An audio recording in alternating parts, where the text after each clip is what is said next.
सभी लोग गाथा पाठ शुरू कर दो। आपकी कितनी गाथा हो गई ना? हाँ, तो 12 गाथा तक पढ़ो आप। जीवम जीवम दावम जेन वर वसदेन जैन नेतेठम देविंद विंद वंदम वंदे तम सर्वदा शिरसा।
प्रारंभ करते हैं। जय श्री ओम नमः सिद्धेभ्यः नमो अरिहन्ताणं नमो सिद्धाणं नमो आयर्याणं नमो वज्रायाणं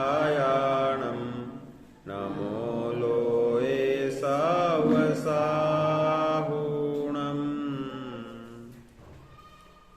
चंद्रकांति की सूर्य तेज की इंद्र विभव की चाह धरे, ऐसी कांति तेज वैभव अभिनंदन प्रभु सहज धरे।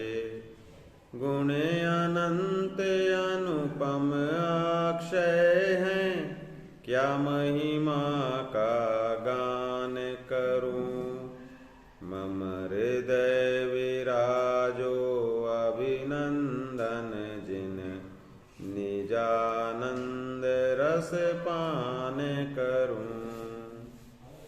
जीवम जीवम दौवम जिन वर वसहेन जैन नितिष्ठम् देविंद विंद वंदम वंदे तं सर्वदा शिरसा। आचार्य श्री नेमिचंद्र देव द्वारा रचित द्रव्य संग्रह के इन विशेषताओं से हम अपने जीव की विशेषताएं समझ रहे हैं, जिसमें जीव का स्वरूप बताते हुए हमने कल कौन सी विशेषता समझी थी? बताओ भाई। उपयोग की विशेषता समझी थी। उपयोग के कितने भेद बताए थे? 2 भेद। कौन से? हाँ, दर्शनोपयोग के कितने भेद हैं? और दर्शनावरण कर्म के कारण होने वाली अवस्थाएं कितनी? 9 हैं, जिसमें 5 निद्राएं हैं और 4 ये चक्षु दर्शन आदि अवस्थाएं हैं। ज्ञानोपयोग के भेद द्रव्य संग्रह के आधार से कितने हैं? 8।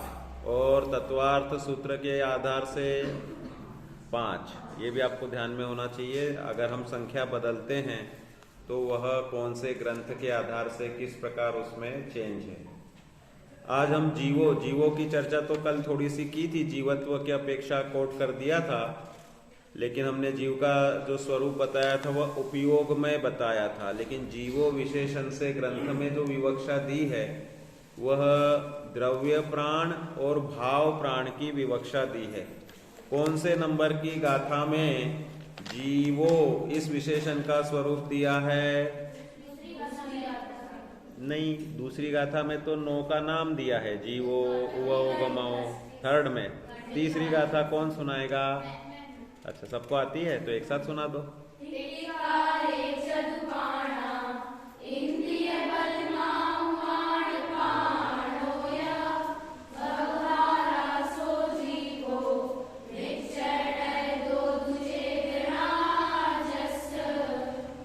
तो देखो, इसमें जीवो शब्द की परिभाषा द्रव्य संग्रह ग्रंथ की विशेषता है कि निश्चय और व्यवहार इन 2 नयों के माध्यम से विशेष रूप से वर्णन किया गया है। मतलब एक लाइन में द्रव्य प्राणों का वर्णन कर रहे हैं। दिक्काले चतुपाणा, तीनों काल में 4 प्राण होते हैं। कौन से? तीनों काल 4 प्राण कौन से होते हैं? ठीक है। अब इसमें आपको ये मालूम है श्वासोच्छ्वास प्राण कौन सा है? श्वासोच्छ्वास किसे कहते हैं? तो सांस तो पेड़ कैसे सांस लेता है? देवलोग कैसे लेते हैं? जिनको नाक नहीं होती, नाक तीसरे नंबर की इंद्रिय है ना, घ्राण, तो वे कैसे श्वास लेते? श्वास जो है ना, ये नाक से लेने वाला ऑक्सीजन प्राण नहीं है। अपन 1 मिनट में कितने बार श्वास ले लेते हैं? 10 से 12 बार लेते हैं ना 1 मिनट में। कोई जल्दी जल्दी लेता है, ऐसे ऐसे जल्दी जल्दी लेता है तो बहुत ज्यादा श्वास हो जाएंगी। और कोई ऐसा लेता है कि प्राणायाम के बल पे रोक सकता है, तो 1 मिनट में 3 बार भी हो सकती, 20 सेकंड में 1 बार।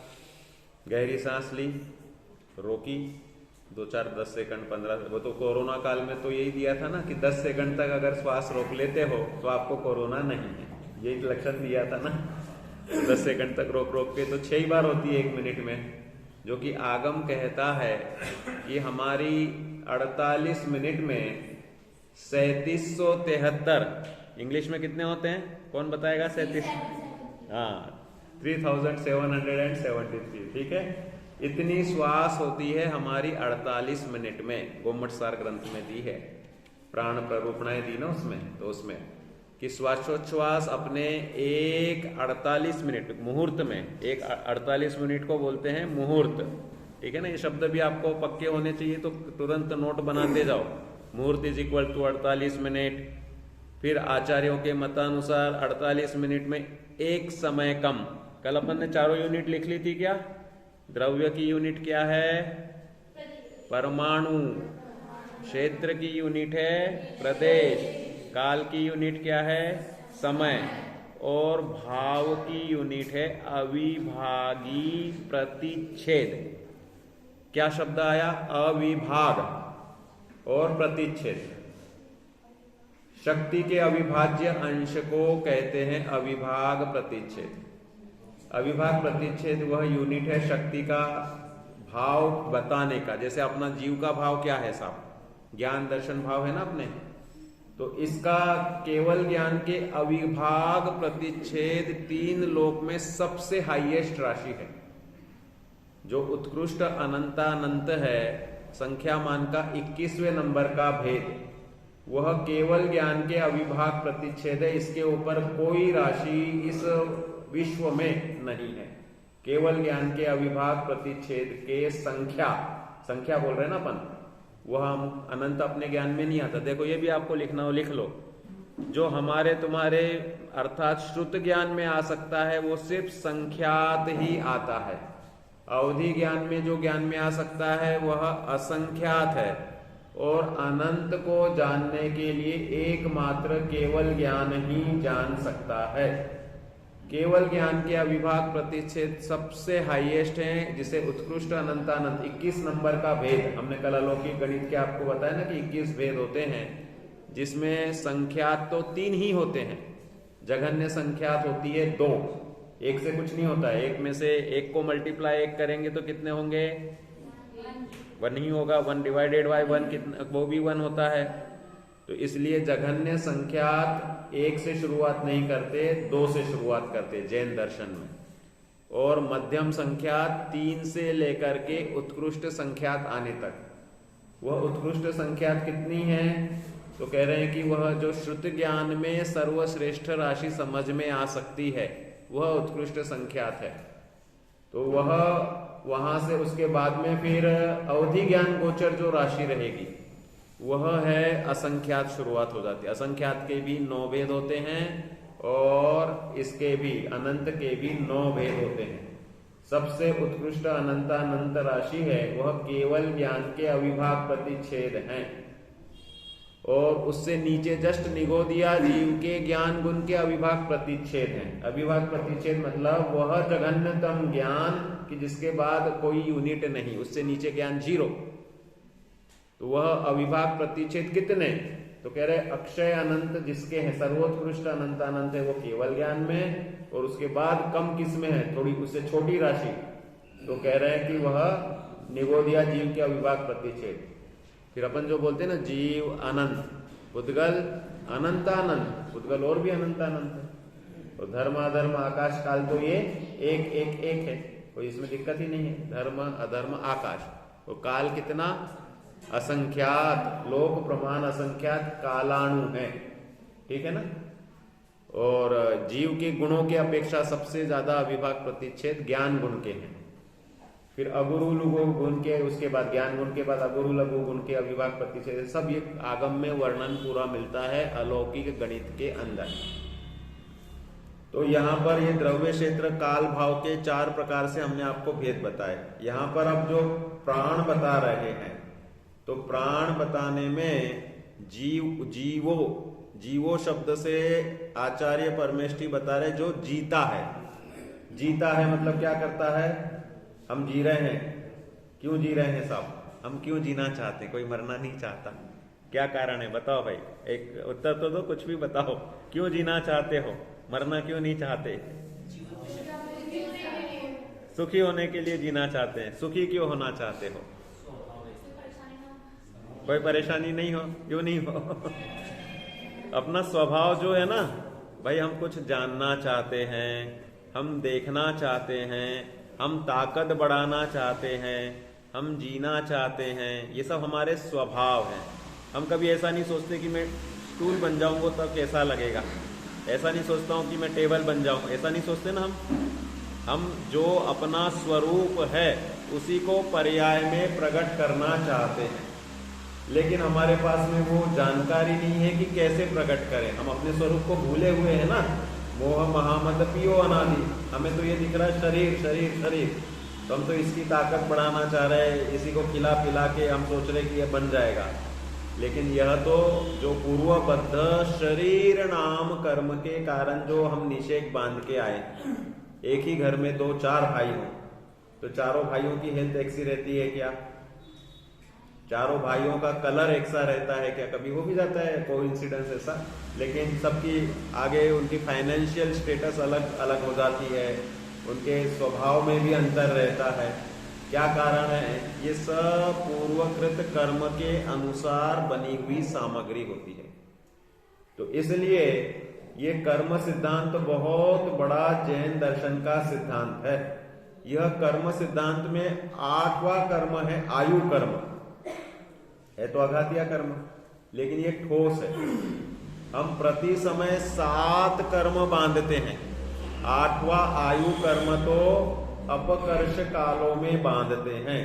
और अपकर्ष काल किसे कहते? बहुत सारी जानकारी हो जाएगी, समझते जाओ, थोड़ा थोड़ा सुनते जाएंगे तो आगे आपको इनके मर्म समझ में आएंगे।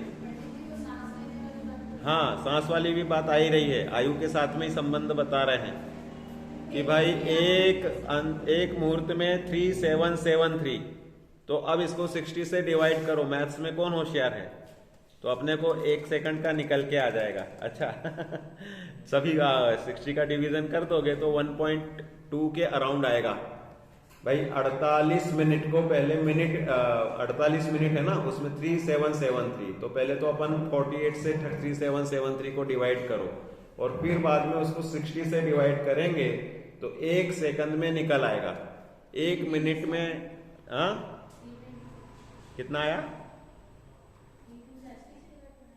3773 को 48 से डिवाइड करेंगे तो 1 मिनट की आएगी 78.1 अराउंड 78.12, और सेकंड से 60 से डिवाइड कर दोगे तो 1.2 के अराउंड आएगा लगभग।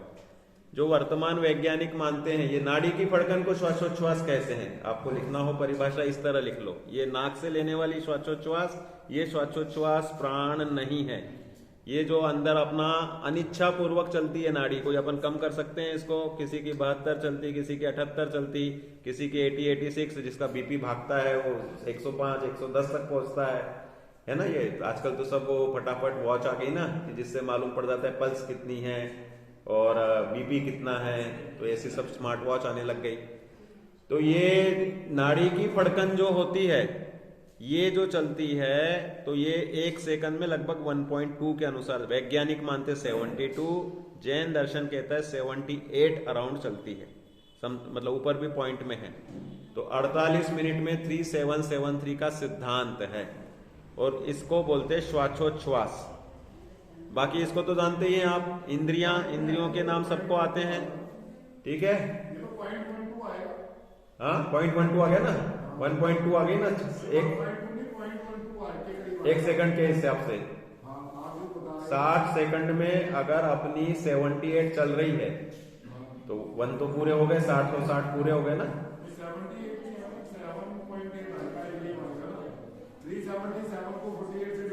हाँ, 3773 को 48 से डिवाइड कर लो। हाँ, इसको 3773 को, ये कैलकुलेटर है ना इसमें मोबाइल में करके कंफर्म कर लेते हैं। हाँ, तो उसमें देखो ये 3773 को हम डिवाइड करते हैं, 3773 डिवाइडेड बाय 48, ये आया 78.6, ठीक है। अब इसको हम डिवाइड कर रहे हैं 78.6 को 60 से, हाँ, तो ये आ गया 1.3100 से इतना, ठीक है ना। तो इतनी जो है अपनी 1 सेकंड में फड़क गई 1.3। तो इस रूप में देखा जाए तो ये वर्तमान वैज्ञानिक जो 72 मानते हैं, 1.2 मानते हैं, है ना, जो फड़कन। तो सबकी बॉडी के अपने अपने वेरिएशन होते हैं। जिनका लो बीपी रहता है उनकी 60-65 ही चलती है, जिसका धड़कनें तेज चलती है, कोलेस्ट्रॉल किसी का बढ़ने लग जाए तो नाड़ी बढ़ेगी। तो इस तरह से इसमें स्वस्थ व्यक्ति की फड़कन को श्वासोच्छ्वास कहते हैं। स्वस्थ व्यक्ति की नाड़ी की फड़कन को श्वासोच्छ्वास प्राण कहते हैं।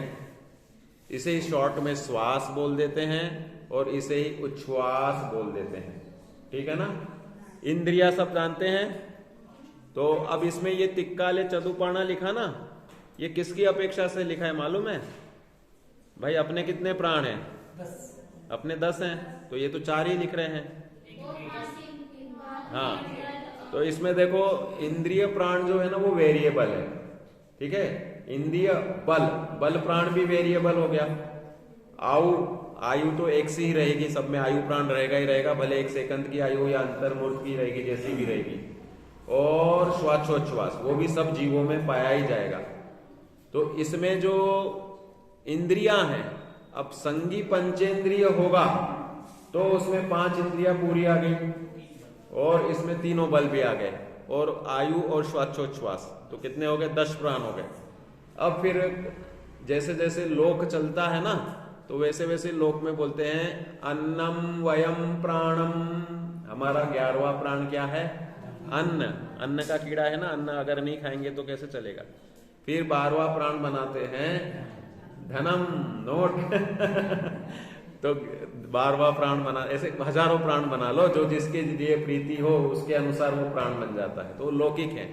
आगम यहां पर आपको क्या बता रहा है? तीनों काल में 4 ही प्राण होते हैं, और ये आयु प्राण के आधार से है सब। इसमें आयु अगर नहीं है तो इंद्रियां होगी तो रहेंगी क्या? नहीं रहेगी। आयु को हम बांधते हैं अपकर्ष कालों में, अर्थात वर्तमान मनुष्य गति की 2/3 आयु निकलने के बाद। भाई जैसे कोई 81 साल में मरा तो उसका 2/3 कितना होता है? 81 को 2/3 करो, डिवाइडेड बाय 3 करो, और फिर 2/3 निकालो। 54 वर्ष की आयु में उसका पहला अपकर्ष काल आता है। ऐसे 8 अपकर्ष कालों में आयु बंधती है।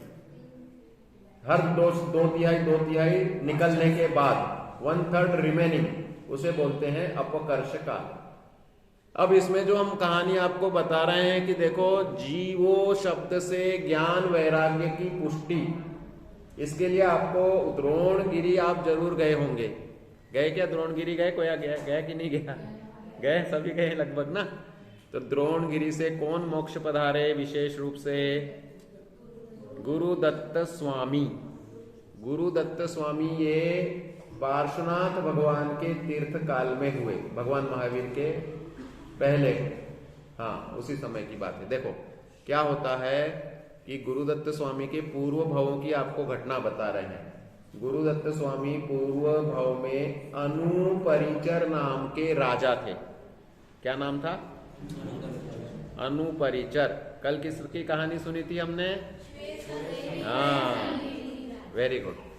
तो अनुपरिचर नाम के राजा थे, और राजाओं का खूब वैभव होता है, और हमेशा ही पुण्योदय हो तो फुर्सत होती है।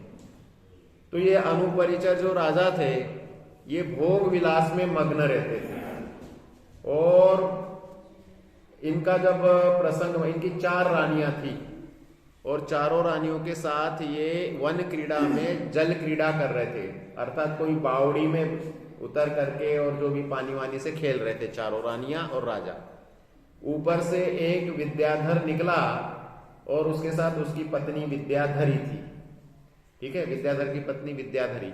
तो विद्याधरी ने उलाहना दिया, तुम इतने विद्याधर हो और तो भी तुम्हें एंजॉय करना नहीं आता। देखो ये कैसे बराबर पानी में खेल रहे तुम। भाई बहुत से लोग ऐसे रहते हैं ना, बिजनेस में बिजी रहते हैं, घूमना फिरना नहीं करते हैं, यात्रा अधिक शुभोपयोग की तो रुचि कम रहती बहुत सारे लोगों में। तो बहुत से लोग कमाते रहते। बॉम्बे में होता है ऐसा। मैं तो बॉम्बे में पढ़ा हूँ ना, BMS बॉम्बे की है मेरी, बॉम्बे में ही रहा हूँ अधिकांश जीवन का काल। फिर उसके बाद बॉम्बे का माया मोह छोड़ करके टोडरमल स्मारक में एडमिशन लिया मैंने 25 साल की उम्र में। और उस समय फिर ये 3 साल की शास्त्री, और फिर 2 साल का आचार्य, और 4 साल की PhD, 34 साल के उम्र तक मैं पढ़ता रहा। टोडरमल स्मारक में पढ़ाई की मैंने। तो उसमें यूनिवर्सिटी की भी होती है, राजस्थान यूनिवर्सिटी से ये डिग्रियां मिलती हैं। तो कहने का तात्पर्य ये, इधर शादी ब्याह वगैरह मैंने पढ़ते पढ़ते ही कर लिया था। सेकंड पढ़ना, BAMS करने के समय नहीं। 25 साल के बाद 26 साल की कर ली थी। तो कहने का तात्पर्य ये है कि वह क्या बता रहा था मैं? राजा की कहानी चल रही थी। तो राजा, हाँ, तो विद्याधर ने बोला एंजॉय करने के ऊपर से थी कि देखो ये राजा रानियों के साथ पीड़ा कर रहा है, और तुम विद्याधर होके भी अपने इसमें मशगूल रहते हो, जो भी काम काज में या जिसमें भी। सही भी इसको कहते हैं कि भाई एंजॉय करना। ऐसा उलाहना विद्याधरी ने विद्याधर को दिया। तो क्या हुआ? विद्याधर को क्रोध आया। उसने बोला, अच्छा ये भूमि गोचरियों के लिए तुम तारीफ कर रही हो, देखो इनकी कैसी ये हालत है, उसने एक बहुत बड़ा पत्थर उठा करके और बावड़ी के ऊपर रख के इनको पैक कर दिया, चला गया। अब उसके भाव वैर बन जाएगा आगे चल के, कुछ कारण होगा, उसका उल्लेख उसमें नहीं किया कि भाई इनका ऐसा क्यों मरण हो रहा है। देखो जैन दर्शन बताता है कोई भी घटना होती है तो पूर्व जन्म में कोई ना कोई उस प्रकार का कर्म बांधा होता है, तभी ऐसी घटनाएं होती है, अपने आप नहीं होती। ये हमेशा रख लो, अन्याय जैन दर्शन में कभी नहीं होता। पूर्व में बांधा हुआ कर्म होगा तो ही होगा। ये जो श्री कृष्ण नारायण है ना, इनका बेटा था प्रद्युम्न कुमार और रुक्मणी पटरानी थी, और निमित्त ज्ञानियों ने बोल दिया था इसका जन्म के दिन ही किडनैपिंग हो जाएगा। तो श्री कृष्ण नारायण ने बहुत सारे चौकीदार, बहुत सारी फौज लगा रखी थी डिलीवरी के बाद कि भाई हमारे बच्चे का किडनैपिंग नहीं होगी पहले ही दिन। फिर भी भवनवासी देव जो पूर्व जन्म का वैरी था भाई, उस देवों के पास में अणिमा, महिमा, लघिमा, गरिमा, प्राप्ति, प्रकाम्य, ईशित्व, वशित्व, ये 8 रिद्धियां मिनिमम होती हैं। तो वे अणु समान शरीर बना लेते हैं। अब ये चौकीदार इतने सारे रखे, वो तो फटाक से बहुत छोटा सा, उसने पहले तो वशित्व होता है ना, तो सब चौकीदारों को सुला दिया, और सुलाने के बाद में सब गेट भी बंद थे, तो अणुमा रिद्धि से अणु समान शरीर करके ताले के जो छेद होते हैं उसमें से भी अंदर घुस सकता है, और फिर अंदर से आने के लिए तो बालक को थोड़ी छोटा कर सकता है। तो गेट खोल के आके सब सो ही गए थे ना, और किडनैप करके चला गया था। उस समय रुक्मणी ने बोला कि मैंने जरूर पूर्व भव में किसी बच्चे की किडनैपिंग की होगी या किसी के किडनैपिंग होने पे खुशी मनाई होगी, अनुमोदना की होगी, इस कारण मेरे बच्चे का इस भव में किडनैपिंग हुआ है। कर्म कभी भी ऐसी घटना नहीं होती, जिसके साथ जो कर्म बंधा है उसी के साथ होता है। ऐसा ही डायलॉग उसने बताया था। वैदेही, वैदेही है ना, वैदेही की माता का क्या नाम था? विदेहा। जनक राजा की पत्नी का नाम था विदेहा। उनके बेटे का क्या नाम था? वैदेही के भाई का क्या नाम था? वैदेही भामंडल। तो भामंडल का जन्म हुआ तो उसका भी किडनैपिंग हो गया।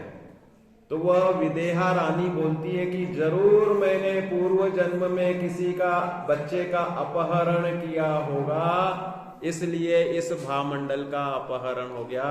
भामंडल भी नाम बाद में, जिसने अपहरण किया ना, वो पहले तो सोचने लगे कि मैं इसे मारूं या क्या करूं, है कि नहीं? तो उसकी कहानी पद्म पुराण में पढ़ोगे आप तो पुण्य आपकी रक्षा करता है और पाप आपको संयोग देता है, वैसे प्रसंग बनते हैं। तो भामंडल का था पुण्योदय, तो उस भवनवासी देव ने लिया था। तो भामंडल जो था ना, पूर्व भव में पिंगल नाम का वो था आदमी, और चितोत्सवा नाम की सीता थी उसकी पत्नी। लेकिन जो राजा था वो रीझ गया, तो चितोत्सवा को उसने किडनैप करके अपने साथ ही रख लिया था। तो ये पिंगल ने मुनि दीक्षा ले ली, अहिंसा धर्म का पालन किया, तो भवनवासी देव बना। कभी किसी के साथ कोई ऐसा हादसा हो जाए ना, किसी की पत्नी मर जाए, किसी का कोई वियोग हो जाए, तो क्या करना चाहिए? तो बताते धर्म साधना करनी चाहिए, डिप्रेशन में नहीं रहना चाहिए, किसी प्रकार से निराशा में नहीं जाना चाहिए। हाँ, अरे चक्रवर्ती की लड़की का किडनैपिंग हो गया, जो कि हजार देव व्यंतर देव उसके रक्षा करने वाले रहते हैं। अनंगशरा किसकी लड़की थी? विदेश क्षेत्र के त्रिभुवन मंडित नाम के चक्रवर्ती की लड़की थी। 1000 देव उसके सेवा करते थे, और चक्र रत्न की तो उसकी भी इसमें थे। लेकिन उस किडनैपिंग को कोई नहीं रोक पका, वो कुछ नहीं कर पाए। इसके लिए देखो फिर होनहार के अनुसार बुद्धि चलती है। अनंगशरा 3000 साल तक रही थी उधर जंगलों में और नहीं खोज पाए। इधर श्री कृष्ण नारायण ने समझदारी की। क्या किया उसने? उसके पास जैसे ही कुछ दिन, 1-2 दिन बाद ही नारद आ गए।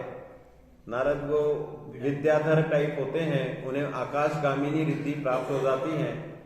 वे धर्म प्रिय भी होते हैं और कलह प्रिय भी होते हैं। तो श्री कृष्ण ने बोला, जाओ सिमंदर भगवान का समोशरण पूर्व विदेह में विराजमान है, पूछ के आओ मेरा बेटा कब मिलेगा और कहाँ है, कैसे है। समझदारी की ना श्री कृष्ण नारायण ने। नारद जी जाकर के पूछ के आ गए, क्या बोले कि भाई आपका बेटा 16 साल बाद 16 निधानों के साथ अनेक विद्याओं का स्वामी होकर आपके घर के गेट पे खुद ही आ जाएगा। बस शांति होगी। रुक्मणी को भी केवली भगवान की वाणी से सेटिस्फेक्शन हो गया। त्रिभुवन मंडित चक्रवर्ती के मन में यह विचार नहीं आया कि किसी भी वेंतर को बोल दें कि जाओ भाई ढूंढ के आओ, समोशरण में पूछ लो मेरी बेटी कहाँ है। 22,000 भाई उसके ढूंढते रहे, दीक्षा लेते हैं जब लास्ट में अजगर निकलते रहता है तो कहने का और चक्रवर्ती स्वयं दीक्षा लेता है, लेकिन नहीं आया परिणाम पूछने का कि समोशरण में पूछवा लें या और कुछ विधि से करें।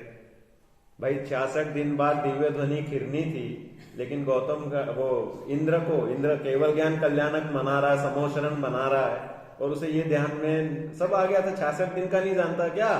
अरे इंद्र तो आगामी 1000 वर्ष की जानता है कि क्या होगा आगे। पंचम अवधि ज्ञान उसका बहुत ज्यादा होता है। जम्बू द्वीप को पलटने की ताकत रहती है उसकी, इतनी शारीरिक शक्ति होती है, 2.5 द्वीप को पलट सके। इंद्र की शक्ति 2.5 द्वीप की, और पल्योपम की आयु वाले जम्बू द्वीप को पलटने की ताकत रखते हैं। और ये व्यंतर वगैरह छोटे छोटे होते हैं, इनकी भी कम से कम कुछ योजन प्रमाण भूमि को पलटने की, उखाड़ने की, उधर के लोगों को सुखी दुखी करने की ताकत होती है। नहीं आए भाव नहीं है। ये सब परिणामों की विचित्रता है। विनाश काल में विपरीत बुद्धि हो जाती है, इसलिए हमेशा अपने बुद्धि को सजग रखना चाहिए। धर्म करने के लिए कल का टाइम नहीं निकालना चाहिए। आज मुझे 2 मिनट मिले तो मैं सिद्ध सिद्ध जप लेता हूं, आगम पढ़ लेता हूं, तुरंत अपने परिणाम को धर्म में लगाना चाहिए। बहुत सारे उदाहरण हो गए, लिख लिए सब। ये सब कहानियां आगम में है और इनकी लंबी चौड़ी कहानियां हैं। तो अपन क्या चल रहे थे? अनुपरिचर राजा के इसमें चल रहे थे। मूल कहानी तो वो चल रही है, जीवो शब्द का अर्थ कर रहा हूं मैं। तो अब उसमें देखो, पुरुषार्थ करने में स्त्री और पुरुष का अंतर नहीं है। अपन सोचते पुरुष मतलब पुरुषार्थ वाला है। पुरुष शब्द होता है आत्मा के लिए। पुरुषार्थ सिद्धि उपाय नाम का एक ग्रंथ है, सुना है किसी ने? किसने लिखा है? किसी ने लिखा होगा, हमें क्या। आचार्य अमृतचंद्र स्वामी जो समय सार के टीकाकार हैं, उन्होंने ही लिखा है। इसका दूसरा नाम क्या है? जिन प्रवचन रहस्य कोश। जिनेन्द्र भगवान के प्रवचनों का रहस्य बतलाने वाला ग्रंथ है पुरुषार्थ सिद्धि उपाय। वे पुरुषार्थ शब्द का अर्थ करते हैं अस्ति पुरुष चिदात्मा विवर्जित स्पर्श रस गंध वर्णय गुण पर्याय समवेत समाहित समुदय व्यय द्रव्य। क्या बता दिया कि पुरुष है वह चिदात्मा है, स्पर्श रस गंध वर्ण से रहित है, गुण पर्यायों के साथ है, और समुदय व्यय द्रव्य उत्पाद व्यय ध्रुव सहित है। आत्मा को कहते हैं पुरुष, और उसका अर्थ मतलब प्रयोजन। प्रयोजन क्या है? सुखी होना। आत्म को हित है सुख सो सुख आकुलता बिन कई, अपना प्रयोजन है, सब सुखी होने के लिए बैठे हैं। तो पुरुष अर्थात आत्मा, अर्थ अर्थात प्रयोजन, सिद्धि मतलब प्राप्ति, और उसका उपाय जिसमें बताया वह पुरुषार्थ सिद्धि उपाय नाम का ग्रंथ है। और उसका फिर उसमें उन्होंने पूरा वर्णन किया है। विपरीता अभिनिवेशम नीरस सम्यक व्यवस्थ निज तत्वम यत्तस्माद् विचलनम सैव पुरुषार्थ सिद्धि उपायोयम्। विपरीत अभिप्राय का त्याग करके अपने शुद्धात्मा में एकाग्र होकर के लीन हो जाना, ये पुरुषार्थ सिद्धि उपाय है। अर्थात अनुभव में पूर्ण लीन होकर केवल ज्ञान प्रकट कर लेना। तो अपना जो बताना था कि स्त्रियां पुरुषार्थ कर पाती हैं कि नहीं कर पाती साहब, तो पुरुष अर्थात आत्मा, स्त्रियां भी आत्मा ही हैं। अब इसमें अनुपरिचर राजा और 4 रानियां। तो जैसे ही पत्थर से विद्याधर ढक के भग गया तो रानियों ने बोला राजा से, अब मोह तजो, अब मोह छोड़ो, खेलना कूदना बंद, अब अपना मरण का समय आ गया, दम घुटने लग गया है, ऑक्सीजन रेशो कम पड़ रहा है। पंचम काल में, कोरोना काल में जिनको ऑक्सीजन ले नहीं पाए वे सब चले गए। तो कह रहे हैं कि भाई उधर भी दम घुटने लग गया, तो क्या करना चाहिए? तो राजा तड़पने लग गया कि अरे मेरा इतना सारा वैभव, अनंत वीर्य नाम का मेरा आज्ञाकारी पुत्र छूट जाएगा, इतना बड़ा राज्य, लोगों को तनख्वाह नहीं मिलती, लोग पंचम काल के 10-20 हजार 50 हजार की तनख्वाह में अपना जीवन निकाल देते हैं और समय निकलते जाता है, मेरे पास तो इतना राज्य, राजा मतलब unlimited money, every property is belongs to राजा, सब प्रॉपर्टियों का मालिक। तो बहुत तड़पने लग गया, दुखी होने लग गया। तो रानियों ने कहा ब्रह्मदत्त चक्रवर्ती के समान अपना भाव मत बिगाड़ो, तुम जो तड़प रहे हो इससे तुम्हारी गति बिगड़ जाएगी, तुम जीवो, जीवो मतलब अपने आप को जानो कि तुम निश्चय दु चेदना जस, ये दिया ना, निश्चय नय दु चेदना जस, तुम निश्चय से चैतन्य प्राण वाले हो, अनादि अनंत हो, नियम से मरण नहीं होता। आत्मा का मरण होता है क्या? आत्मा पर्याय बदलता है, द्रव्य तो वही रहता है, इसलिए मरने से डरना चाहिए क्या? नहीं डरना चाहिए। देखो ब्राह्मी सुंदरी बालिकाएं मरने से नहीं डरती, बहुत सुंदर, अच्छी बात है। आत्मा के आश्रय से जब मरण भय नष्ट हो जाता है तो समझ लो हमें तत्व ज्ञान नियम से रुच रहा है, और नियम से हम अब अमर भय ना मरेंगे। तन का वियोग होना कोई मरना थोड़ी है, आत्मा तो स्वभाव से ही अजर अमर अविनाशी है, सहजानंदी शुद्ध स्वरूपी अविनाशी है, आत्म स्वरूप रोज ही बोलते हैं अपन। तो अविनाशी आत्म स्वरूप के श्रद्धान में रमो। कौन बोल रहा है? पत्नियां पति को बोल रही है, लेकिन पति मान नहीं रहा। ऐसा क्या हुआ? कर्म अपने अपने रूप में काम करते हैं। बनारसीदास जी ने तो लिख दिया कर्म महाबलवान। क्या लिखा? जब जाको जय सो दे सो सोहेति थान, शक्ति मरोरे जीव की उदय महाबलवान। मेरे जब जिसका जैसा उदय होगा वह वहां पे वैसा शोभित होता है, वैसा बनता ही है।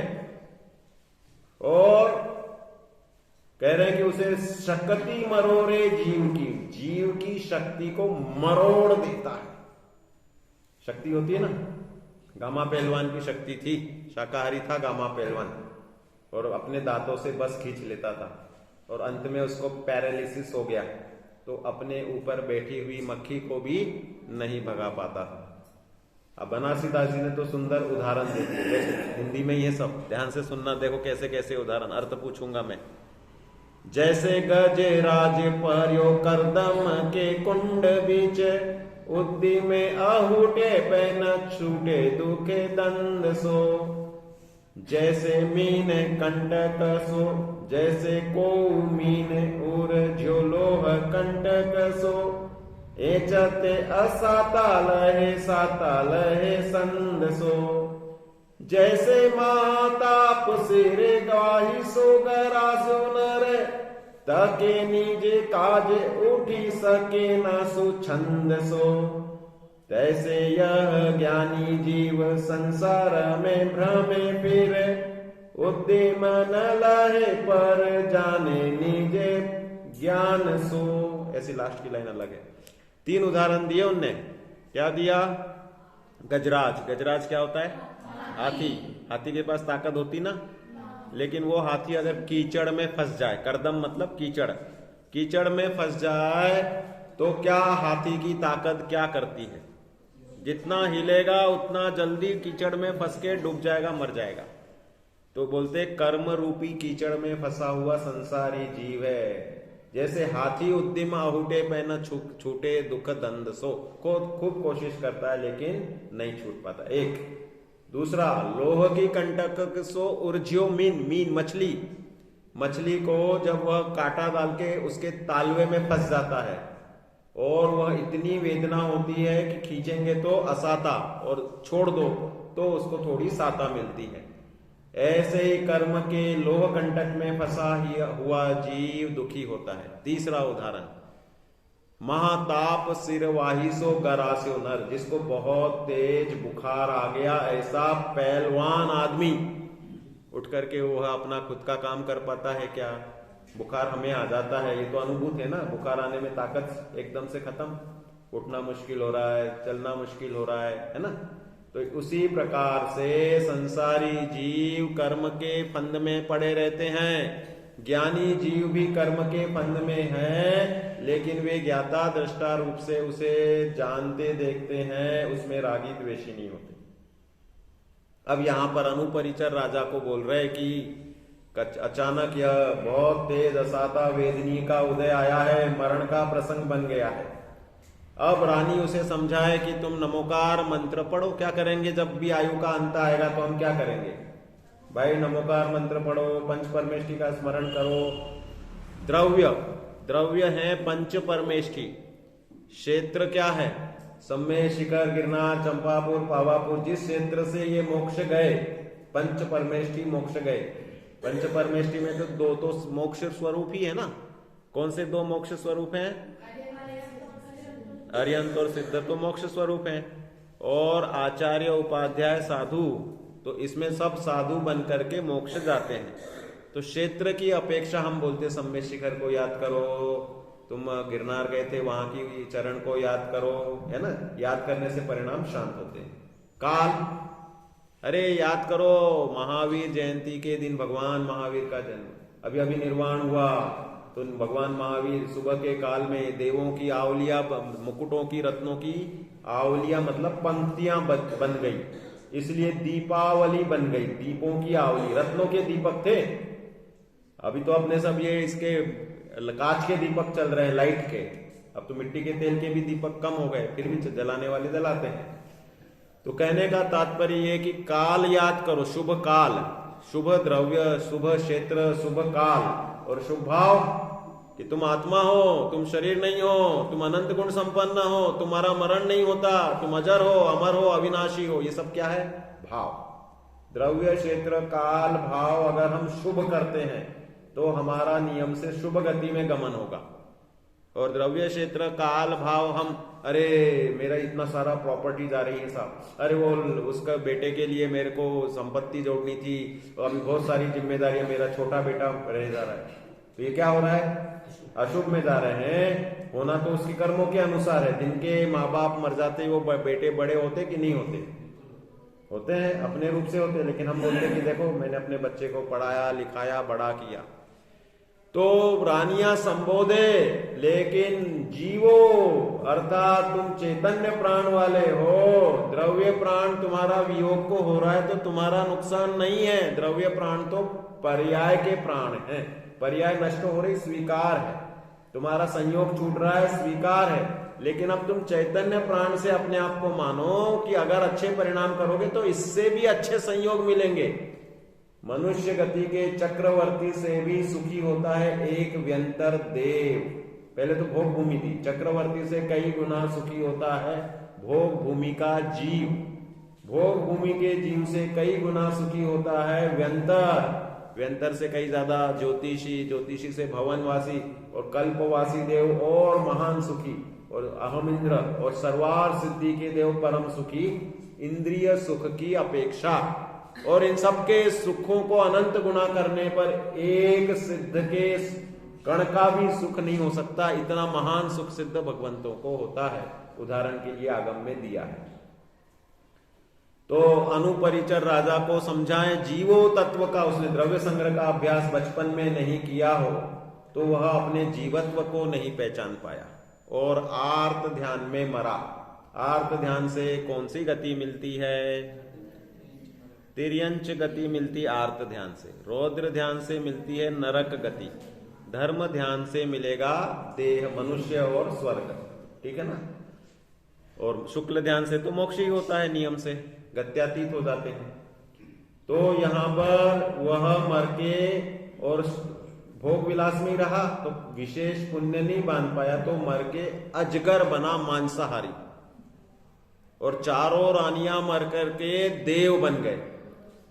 देवों को वहां जाकर के याद आया कि हमने जीवो इस शब्द का श्रद्धान किया था, इसलिए हम शुभोपयोग में मर के यहां देव बने।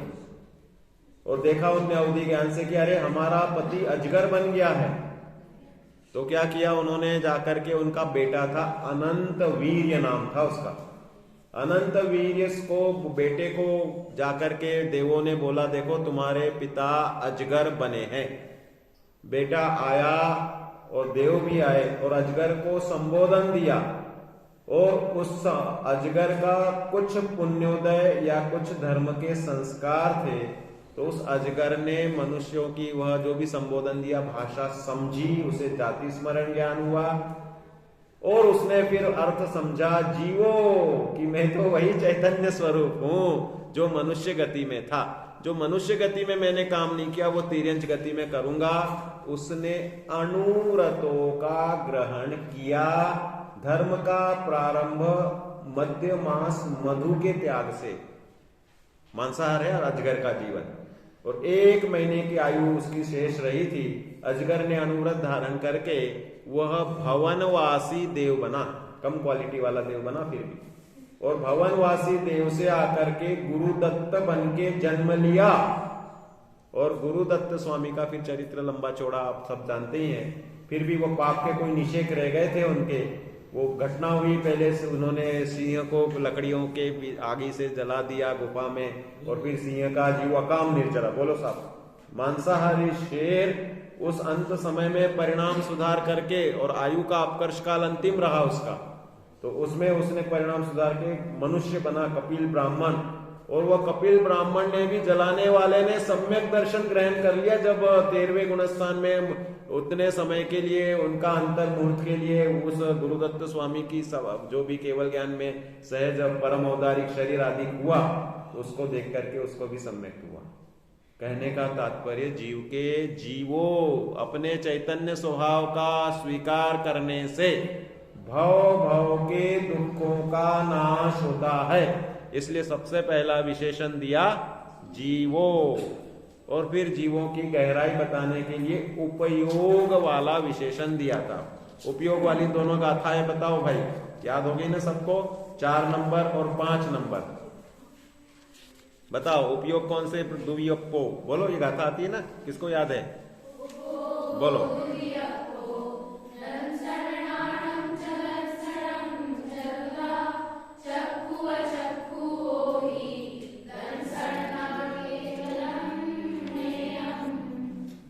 हाँ, फिर नाण की बताओ।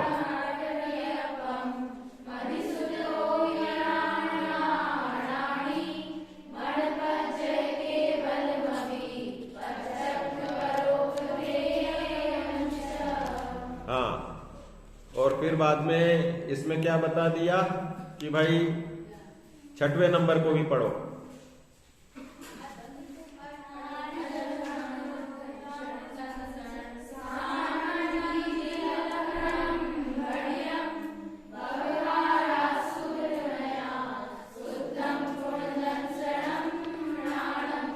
देखो यहां पर इन्होंने ये बता दिया उपयोग का विवेचन पूरा। क्या बता दिया कि भाई हमने जो आपको 8 प्रकार के ज्ञान बताए और 4 प्रकार के दर्शन बताए। दर्शन 4 प्रकार से, दर्शनोपयोग 4 प्रकार से, भले उस दर्शनावरण कर्म के कारण होने वाली अवस्था 9 प्रकार की, और जिसमें सबसे बड़ी शत्रु है हमारी निद्रा। निद्रा में जीव जड़वत हो जाता है। मोक्षमार्ग प्रकाशक में टोडरमल जी साहब लिखते हैं, एकेंद्रियवत, ज्ञानाधिक मंद हो जाते हैं। ये जो जितनी भी अवस्थाएं कोमा वगैरह है, ये सब उस स्त्यान गृद्धि निद्रा आदि की अवस्थाएं हैं। भाई वेद आदि को तो 9 कषाय में लिया है। भाई निद्रा चूंकि ज्ञान और दर्शन की मंदता, निद्रा में दर्शनावरण कर्म का उदय है, कह रहे ज्ञानावरण का भी मंद शयोपशम है। भाई अपन स्वप्न देखते हैं तो रोज निद्रा में हमें कुछ ना कुछ विकल्प या स्वप्न आते हैं, लेकिन हमें सुबह याद ही नहीं रहता कि हमने क्या देखा। और कभी कभी बोलते अरे साहब मैं तो आज स्वप्न में वो यात्रा करके आया, या वो व्यक्ति मिले, ऐसा वगैरह बोलते ना। कुछ कुछ याद रहते, कुछ कुछ नहीं रहते। हमारी नींद की गहराइयों के ऊपर हमारी स्वयं के जागृत ज्ञान की दशाएं चलती है। निद्रा में भी हम शुभोपयोग अशुभोपयोग दोनों करते हैं। तो जिसकी जैसी भूमिका, दिन भर अगर धर्म ध्यान का चिंतन हो तो उसको उस जाति के सपने आएंगे। जिसको टेंशन रहे कोई बिजनेस का इसका, तो उसको उस जाति के आते हैं। परीक्षा देने वाले बच्चों को परीक्षा के सपने आते कि हम पास हो गए या फेल हो गए या एक्स्ट्रा मार्क्स आ गए, ऐसे कुछ भी सपनों में तो पूरा ही संसार ओपन है ना, राजा का भय नहीं है, किसी का नहीं है, कुछ भी आ जाते हैं कि हम परीक्षा देने जा रहे हैं, पहुंच ही नहीं पाए, बस छूट गई, ये हो गया वो हो गया, और फिर भी एकदम से आता है कि नहीं हमने तो दे ली और पास भी हो गए, ऐसा भी आ जाता है, कुछ भी उटपटांग चलता है ना। मतलब हमारे जो दिन भर के परिणाम है प्राय उनका रहता है। तो निद्रा में ज्ञान और दर्शन आदि मंद होते हैं, इसलिए निद्रा हमारे स्वभाव की घातक है। हमें नींद को उपादेय नहीं बनाना चाहिए, हमें नींद को टैकल करना आना चाहिए। मैं अपना वैद्यकीय ज्ञान दे देता हूं कि भाई नींद सबको एक सी आएगी ऐसा नहीं है, आपकी बॉडी की रिक्वायरमेंट कम अधिक हो सकती है। आप नींद में बेचैन होते हो, आपको ये जो दिमाग में भरा पड़ा है ना, मेरी नींद अच्छी नहीं हुई तो मैं कमजोर हो जाऊंगा, थका थका रहूंगा, बेचैनी होगी, एंजाइटी हो जाएगी, ऐसा वैसा जो सोचते रहते हैं, तो उसके कारण अपने पे असर आता है। नहीं तो कोई नेसेसिटी नहीं है आपको सोने की। मुनिराज की निद्रा उपरिम उपरिम गुणस्थानों में 0.25 सेकंड से अधिक की निद्रा नहीं निकलती, क्योंकि गुणस्थानों के जो काल दिए हैं उसके अनुसार निकालेंगे तो 12वें गुणस्थान का काल 2 क्षुद्र भाव। क्षुद्र भाव किसे कहते हैं, सुना कभी क्षुद्र भाव? एक श्वास में 8-10 बार जन्म्यो मर्यो सयो दुख, इसको बोलते क्षुद्र भाव। श्वास क्या होती है? श्वास समझ में आ गई? क्या आ गई? श्वास नाड़ी की फड़कन। अब नाड़ी की फड़कन अपन ने निकाली, भाई साहब ने बताया 1.3 एक सेकंड में। अब इसका 18वां हिस्सा निकालो, अपन 1.3 के जगह 1 ही कर लो, तो एक सेकंड का 18वें भाग में जिसका जन्म भी हो जाए और मर भी जाए, एक सेकंड का 18वां भाग, 16वां भाग ले लो अगर और भी माइक्रोस्कोपिक जाना हो, इतनी कम आयु का जो भाव होता है उसे बोलते हैं क्षुद्र भाव। वो सबके उसमें सब आगम में 66,336 वह क्षुद्र भावों की संख्या सब दी है। एक मुहूर्त में 66,336 क्षुद्र भाव हो सकते हैं, इतने तेजी से जीवन मरण हो जाता है। तो कहने का तात्पर्य यह है कि इतना काल, इतना कम, मतलब सेकंड का 16वां हिस्सा 2 क्षुद्र भाव, मतलब समझ लो 8वां हिस्सा हो गया। 4 क्षुद्र भाव 11वें गुणस्थान का, उससे बड़ा 10वां गुणस्थान, 9वां गुणस्थान उससे बड़ा, मतलब 9 से लेके ऊपर तक के तो भाव सेकंड्स में होने हैं काल गुणस्थानों का। इसलिए वह 6वें 7वें गुणस्थान के काल को निकालते हैं तो वह 0.25 सेकंड से 8 सेकंड तक का निकाला हुआ है। जो कर्णान योग के विद्वान हैं वो बताते हैं। इनका रतन लाल जी मुख्तार, ये कर्णान योग के विद्वान थे, इनके अभिनंदन ग्रंथ में वह चर्चा दी है डिटेल में। तो कहने का तात्पर्य यह है कि इतने अल्प काल में जीवों का वह ऊपर का गुणस्थानों का काल रहता है, इसलिए हमें अपने पुरुषार्थ को सजग रखना चाहिए। नींद उनकी इतनी कम होकर भी स्वस्थ रहते हैं। मुनिराज के समान स्वास्थ्य वाला कोई है ही नहीं। उनके शरीर के निमित्त से लोगों की, हवा लगने से लोगों की बीमारी दूर हो जाए।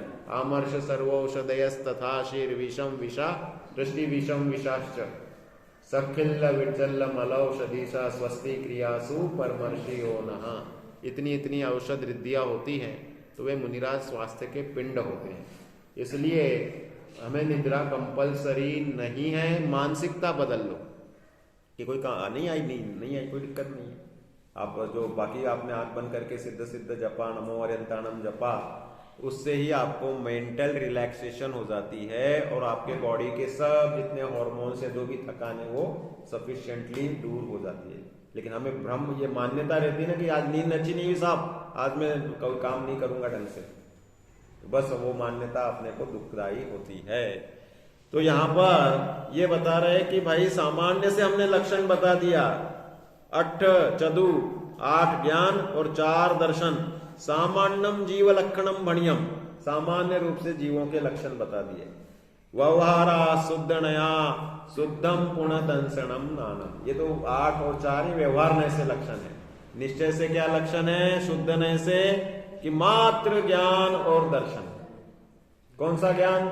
स्वभाव वाला। निश्चय नय जब भी आवे तब स्वभाव की बात आएगी, और व्यवहार नय आवे तो पर्याय की बात आएगी। तो इस रूप में यह जीवो उवोगमो, इसका हमने विवेचन समझा। अमुत्ति का विवेचन अब आगे आएगा।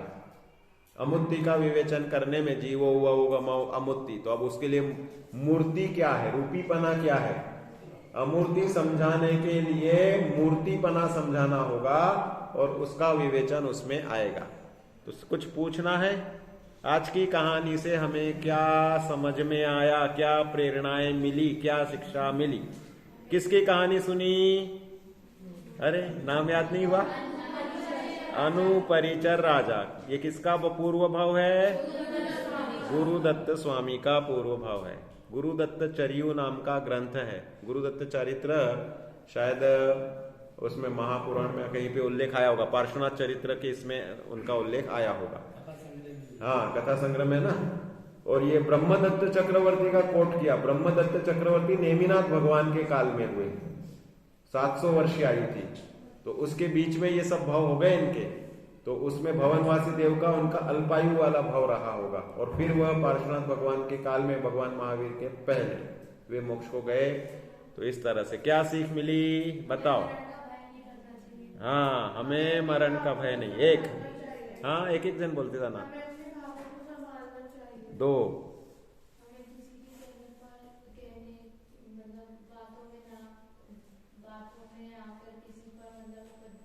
करना चाहिए। सही है, उसने किया ना विद्याधर ने, उपद्रव। हाँ, और समाधि मरण की प्रेरणा चाहे स्त्री हो चाहे पुरुष हो, समान रूप से कर सकते हैं।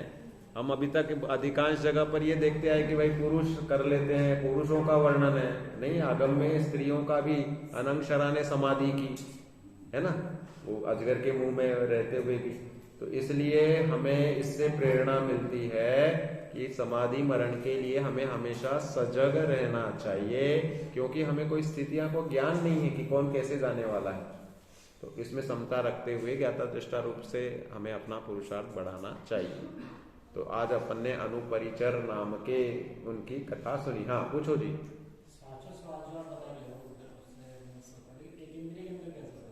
एक इंद्री के अंदर जो चलता है ना, लेपहार वगैरह से, उनकी अलग स्किन की टेंडेंसी जैसी भी रहती होगी।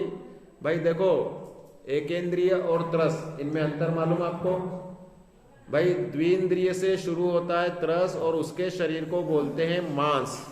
और मांस के साथ 7 धातुएं नियम से प्रारंभ होती है। 7 धातुओं में रस, रक्त, मांस में अस्थि, मज्जा, शुक्र, ये 7 धातुएं होती हैं। इल्ली को अगर हम रगड़ देते हैं या वो कभी घायल हो जाती है तो उसमें से हमें रस रसीला सा लगता है, वो उसका खून या कुछ प्रकार की, उनकी प्रणालियां सबकी अलग अलग होती है। हम जो अनार्य विद्या सीखते हैं ना मेडिकल में, अर्थवर्म का डिसेक्शन किया हमने 12th में, पाप की विद्या है। तो उसमें वह अर्थवर्म के total circulatory system, reproductive system, उसमें सब ब्लड का सर्कुलेशन कैसा रहता है, सब चीजें रहती है सूक्ष्मता से। तो द्विंद्रिय आदि से श्वासोच्छ्वास प्राण की व्यक्तता ध्यान में आती है कि इल्ली मर गई, इल्ली ऐसी हो गई। और एकेंद्रिय के प्राण भी हमें व्यक्त नहीं दिखते कि उसकी इंद्रिया कैसे क्या काम कर रही होगी। साहब, पेड़ की छाल इतनी मोटी, अब उसको कितना फीलिंग होता है। पत्थर के कैसे हम फीलिंग बताएंगे कि भाई उसके कैसे स्पर्शनेन्द्रिय का वेदन हो रहा है। रसनेन्द्रिय तो है ही नहीं उसको। आयु का तो हमें पता ही नहीं चलता कि कौन सा पत्थर जिंदा है, कौन से मिट्टी के कण में जीव असंख्यात लोग गुण एक साथ है, किसमें नहीं है ना। श्वासोच्छ्वास भी उसका वेदन में नहीं आ पाता है। तो उनका हम एकेंद्रिय का ज्ञान नहीं कर सकते। वो तो मछली है तो जल में रहकर उस रूप से रेस्पिरेशन रहती है, उसके अलग से वो स्ट्रक्चर रहते हैं। और पक्षियों के अलग स्ट्रक्चर रहते हैं। कौवे की आंख की गोलक एक ही रहती है और 2 आंखें के बीच में वो गोलक एक घूमता है तेजी से। तो ऐसी कल्पनातीत चीजों से जो प्रैक्टिकल सामने है, कल्पनातीत क्यों बोलेंगे? हमें अज्ञानता है तो हम जान नहीं पाते उसको। और इस रूप से अनेक ऐसी उनके एकेंद्रीय के भी द्रव्य प्राण होते हैं जो हमें समझ में आए या ना आए। पानी का कैसे करेंगे तब? वायु का कैसे श्वासोच्छ्वास प्रतिपादन करेंगे? वायु के कैसे इंद्रिया हम बताएंगे? उनकी अवगाहना घनांगुल के असंख्यात विभाग, बहुत छोटी अवगाहना होती है, बड़ी अवगाहना नहीं होती इनकी स्थावरों की। तो एक एक निगोट जो आलू है तो एक निगोद शरीर में एते जीव बखान, 3 काल के सिद्ध सब एक अंश प्रमाण। निगोदिया जीव इतने सूक्ष्म है कि सुई की अग्रभाग जितने एरिए में आलू के असंख्य अक्षय अनंत जीव हैं, सिद्ध भगवान 3 काल के होते जाएंगे और वे उस आलू के उस सुई के अग्रभाग जितने प्रदेश के एरिया के सामने अंश दिखेंगे, इतने सारे जीव तो इस सुई के अग्रभाग जितने एरिया में आलू में है, इतनी सूक्ष्म अवगाहना होती है उनकी। बादर निगोदिया साधारण वनस्पति मतलब निगोदिया, तो निगोदिया सूक्ष्म साधारण वनस्पति ठसाठस इस लोक में भरी हुई है संपूर्ण इसमें। और वे सूक्ष्म निगोदिया जीव हमारे तुम्हारे बाधा से बाधित नहीं होते, अपने आयु से ही अंतर्मूर्त, जो भी उनकी श्वास के 18वें भाग तो जघन्य आयु, उत्कृष्ट आयु अंतर्मूर्त आया है यथा योग्य, उस रूप में जीते मरते हैं। ये संपूर्ण लोक में है साधारण निगोदिया, सूक्ष्म निगोदिया, ठीक है ना। साधारण वनस्पति को ही निगोदिया जीव कहते हैं। स्थावर भी ठसाठस, सूक्ष्म स्थावर पांचों, बाकी के 4 स्थावर भी ठसाठस भरे पड़े। ठसाठस नहीं तो मतलब पूरे लोक में व्याप्त है। ठसाठस शब्द तो निगोदिया के लिए आया विशेष रूप से। और नीचे जो दिया है तो 5 स्थावर, 1 राजू प्रमाण जो क्षेत्र है, 6 राजू के बाद 6 राजू में 7 नरक, फिर 1 राजू प्रमाण क्षेत्र में वे निगोदिया जीव विशेष रूप से, और बाकी 4 स्थावर भी मतलब 5 स्थावर वे वहां उस नित्य निगोद का या कलकल भूमि जिसके लिए कहा गया है उस क्षेत्र में ये 5 स्थावर पाए जाते हैं। इस तरह से स्पष्ट वर्णन अभी बीच में गोष्ठी हुई थी, उसमें हमने आगम प्रमाण से बताया था। तो कहने का तात्पर्य कि इतने सब भवों में जीव अपनी योग्यता से भ्रमण करता रहता है, इसलिए हमें जब यह जानने का अवसर मिला, जानने में नहीं आता ना, 14 राजू तंग नभ लोक तामे जीव अनादिते है बिन ज्ञान, भ्रमत है बिन ज्ञान, एक ज्ञान नहीं है। कौन सा ज्ञान नहीं है? मेडिकल का, इंजीनियरिंग का, आत्मज्ञान, आगम ज्ञान, जिनवाणी का ज्ञान, जीवों का ज्ञान, जीव समास का ज्ञान नहीं है। कहाँ कहाँ जीव पाए जाते हैं।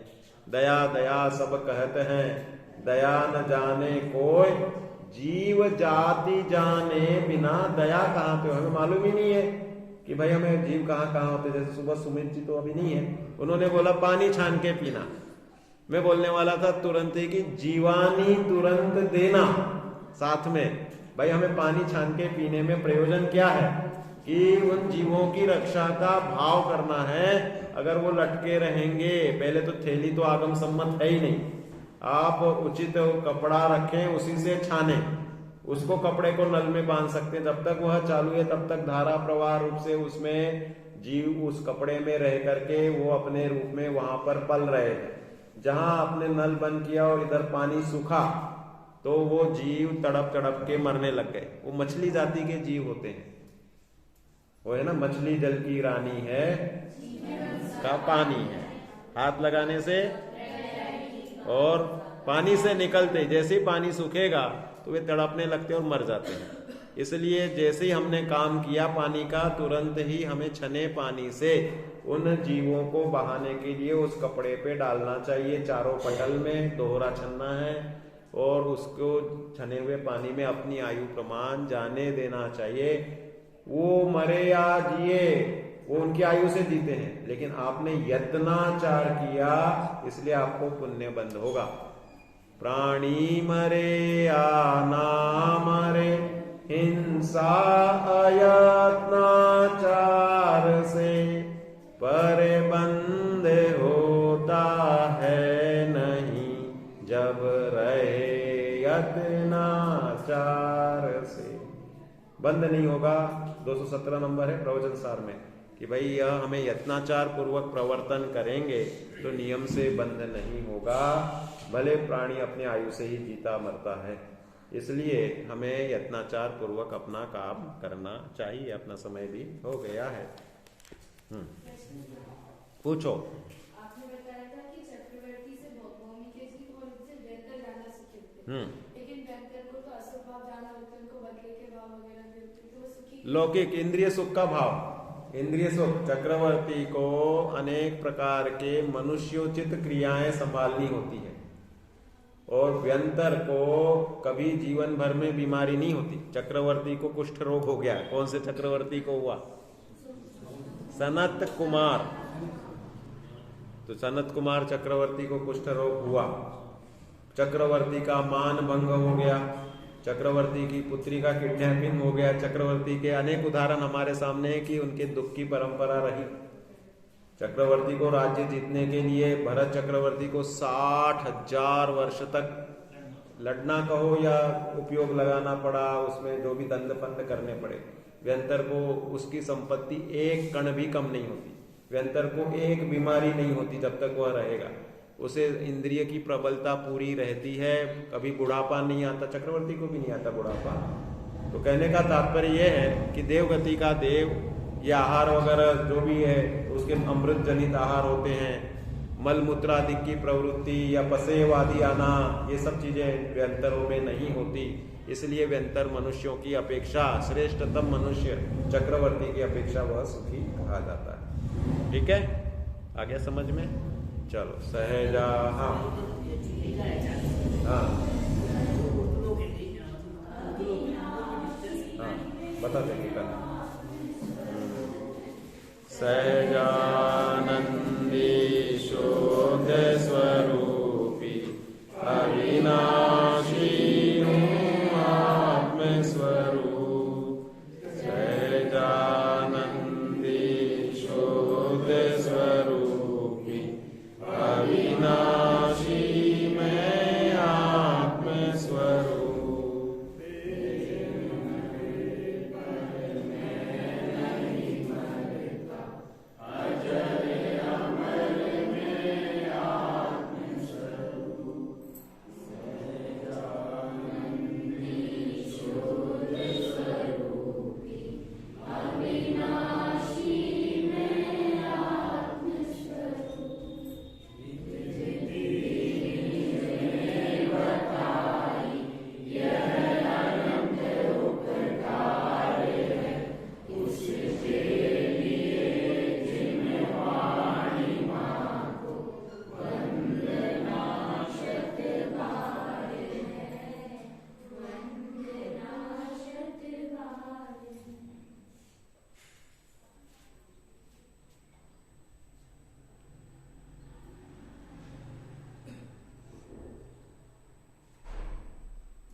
बोलो द्वादशांतिवाणी माता की जय।